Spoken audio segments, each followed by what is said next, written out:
Monica Fyfe. I'm a licensed marriage and family therapist, a board-certified behavior analyst, and a registered play therapist supervisor.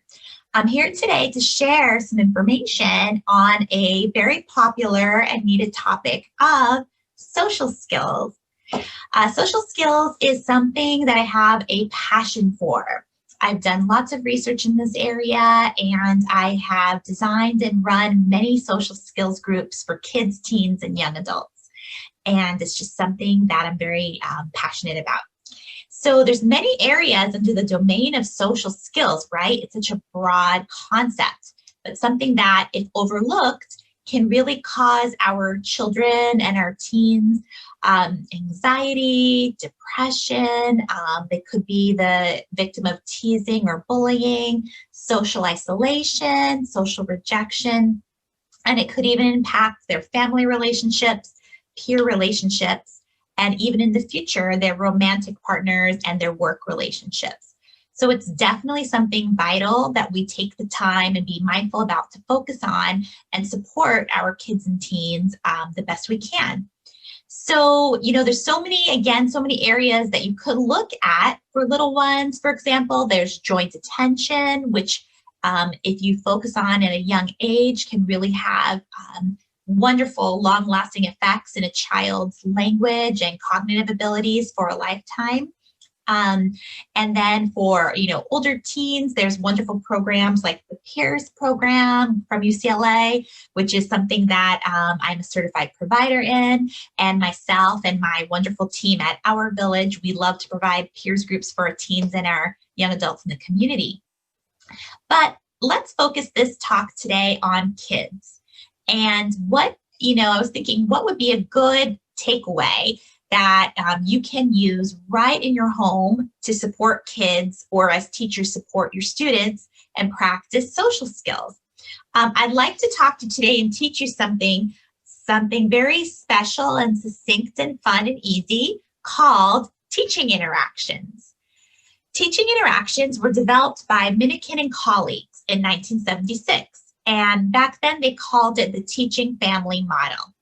Since then it's been adapted, researched, and used, and most notably from Autism Partnership in Seal Beach. And we use teaching interactions at Our Village in our social skills groups. And I love when I see parents apply the same little formula I'm about to teach you in their homes as well. So for teaching interactions, it is based on some applied behavior analysis principles and some CBT principles, but we also keep it very fun and playful, right? And there are 6 steps. So the first one is you want to label the skill, right? Dr. Dan Siegel, who I love, says, you have to name it to tame it. So let's say you think of an area that you would like your child to work on. First, you have to give it a name. Give it a name out there in the universe that is age appropriate and child friendly. So this name should be something that once you come up with together, you are reliable on it. And this way it also decreases the amount of time that you might argue or negotiate together about these social skills, right? So for example, you could label something like speaking more assertively with others. Maybe you could label that brave talk. Like, let's work on your brave talk today, right? Or if you have a child who loves to talk about their affinities and has a hard time shifting and transitioning and listening to others, pivoting to think of others, maybe you might call that don't be a conversation hog. That's a popular one from the PEERS program, for example. So you basically give it a short, succinct, child-friendly name in step number 1. Then in step number 2, you want to provide a rationale, okay? So why is this social skill important? We'd never want to do like a top-down approach, so where the adult is saying, it's important because I say so. Because for social especially, there's no motivation for that. Why would someone want to change their behavior, right? Or alter the way they act, feel, or think, if they don't have a buy-in? So even kids with their own values and established identities and motivations are going to have their own buy-in. So you want to use kind of like the Socratic method and ask your child or ask your students, why do you guys think this is important? Like, you tell me, and just come at it with a curious stance, right? You just want to know what they think. What are their answers? It's also a nice time to find maybe any, like social errors in their thinking that might come out, or any fears or avoidance that might peep out in this time. So you don't dismiss any ideas. You're not going to critique or judge, okay? You're going to be accepting of all their rationales, even if they're different than your own. Once you have gathered their rationales and buy-in, you might tie it up with a bow at the end and throw in a few of your ideas of why you think this skill is important that, maybe they have not thought of because of their age, developmental level, their life experience, right? Is different than ours. Then on step number 3, this is the fun part where now you get to model the skill. So there's so many ways you can do this. At our village, we like to do kind of like a movie kind of theme, right? So like we'll say, ready, set, action, and we'll role play something out. Sometimes a lot of our friends are like on invisible movie cameras or that kind of thing. You could even record it and watch it back later. There's lots of fun ways to act things out. And when you're acting things out like this, it's like a behavior rehearsal. So first, the adult, the parent, the caregiver, is going to model what not to do, okay? And because we want our kids to be successful, we're not trying to trick them. We want to make this easy, low response effort. We're going to tell them, watch this role play, this behavior rehearsal, and tell me like what mom or dad or grandma, tell me what we're doing wrong here. So that this way they are tuned in and present and looking for what you did wrong in the situation, because you know how kids are, they'll do the opposite, right? So this way you're priming them to be tuned into what to look for.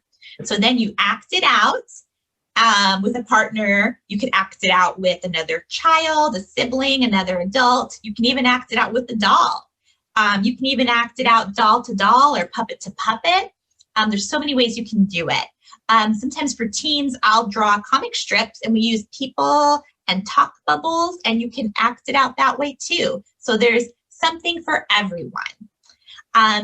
Then the kids identify what you did wrong, and it's okay to laugh at yourself. It's kind of a little bit of a silly process, right? What were the social errors there that they caught because they're such good social detectives, right?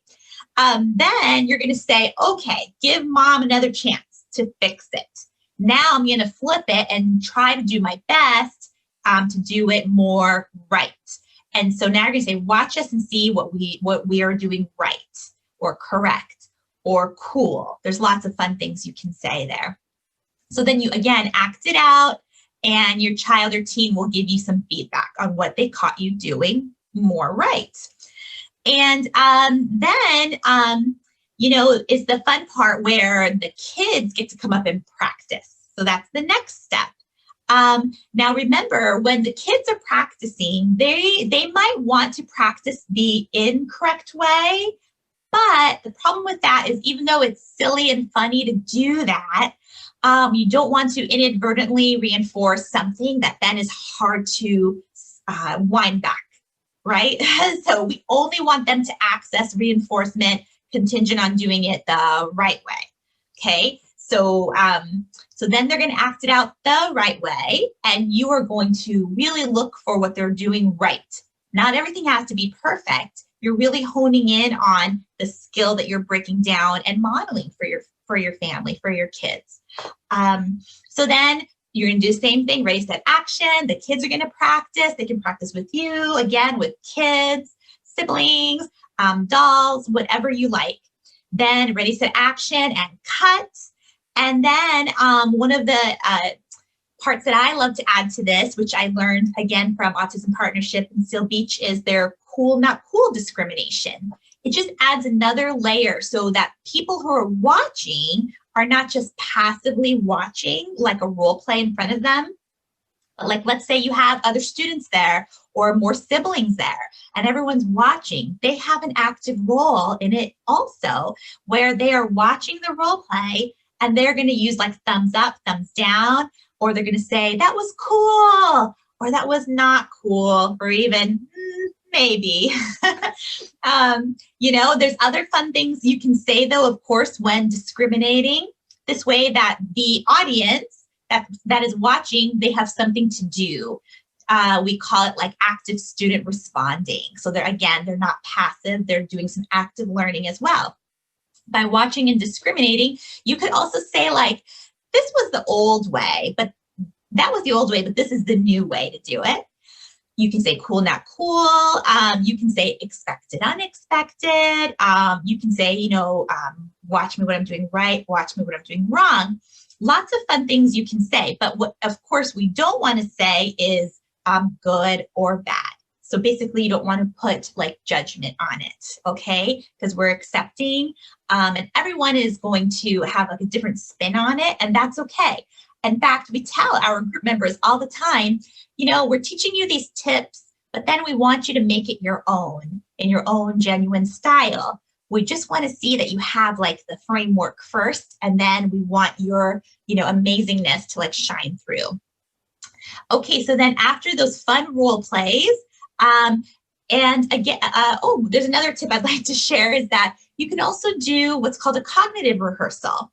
Sometimes you can practice in the car when you're just talking, right? Or right before an event to prime a child, like before maybe an event that they're a little nervous about. And you want to go over the steps, but you don't want to like act it out in that moment, right? So you can do, instead of that behavioral applied physical rehearsal, you can do a cognitive rehearsal, which is just like naming the steps, right? So like, for brave talk, let's say, like I should take a deep breath. I should think about what I want to say, and I should say it with a proud voice. And you're just going to say like 1, 2, 3, and you're going to give yourself that cognitive rehearsal versus acting out all those steps in a role play. So they both work well. I would always encourage all kids and teens, though, to have some practice moving their body through a role play, because of course a lot of our kids can figure these social skills out cognitively, but it's that applied part that always is a lot tougher, especially in a peer-to-peer situation. So then lastly, now it's just time to practice the new skill, catch your kids when they're doing it in the home environment or school environment for teachers and students, and, praise them for their effort, like, hey, wow, I really like the way you showed brave talk back there. That was very cool, and so you're going to catch them so that they're proud of themselves. It becomes part of their natural repertoire and they do more of it. It's a safe time at that point once you've seen them grasping the new skill, the new concept, because new is always hard, never easy. You can give a little feedback, right? But here, when you give the feedback, if possible, because we are talking about social skills, right? Try to give the feedback in terms of the perspective of their friends versus like what you think they need to improve on or that they didn't do so well. Because remembering, going back to step 2, rationale, it's always about the motivation of this will make my friends happy. This will they would want to play with me more, invite me to get-togethers more. They would think I'm an honest person, that kind of thing, right? They're not doing these social skills to please the parents, right? It's all about the motivation to be with others. So for example, when you give feedback, you want to start with a positive, like we're always sandwiching, right? Something they did great. Then you're going to say, but I noticed like your brother's face when you dropped the controller and, didn't handle losing the game very well. Like, how do you think he was feeling? Like, what's one small step we can do next time, so that maybe your brother wouldn't think that way or feel that way, or a friend, of course. So again, it's bringing in their perspective. Would they want to play with you again? How did it make them feel? So that's that empathy perspective piece that's so important for social skills and what brings it to a very deep empathic response and connected response, not just like a list of steps to memorize. There's a lot of more deepness to it. Okay, so I hope that was helpful, and please give it a try. You know, I think once you get the steps down, you know, in the beginning, your kids might think this is kind of weird or silly, but if you come at it with a curious, playful attitude and don't pick the hottest topic of the day, right? Start with something easier, more neutral, or start with something that's like helpful to like a sibling. Like we really got to help our sibling with this little social skill, or dad, before we like focus on our child that needs it most. Just might help your child get ready, more primed to accept a new teaching strategy from their family. And then once you have it as part of your family, again, it'll get much easier because your kids will know to expect, like, this isn't so bad. It's fun. It's pleasant. It's quick. It's not like it replaces a possible big, long lecture. And it's not punishing, and it feels good. It feels good that we are all learning together, and we do all learn social skills, empathy, play skills, perspective taking. These are lifelong skills. So we don't want to shut our kids down to it or make them feel, you know, that what they're doing is not right, or judge them. We want to keep it always positive. Okay, so thank you so much for listening. I hope that helps. Stay connected, practice teaching interactions, and take care. Bye.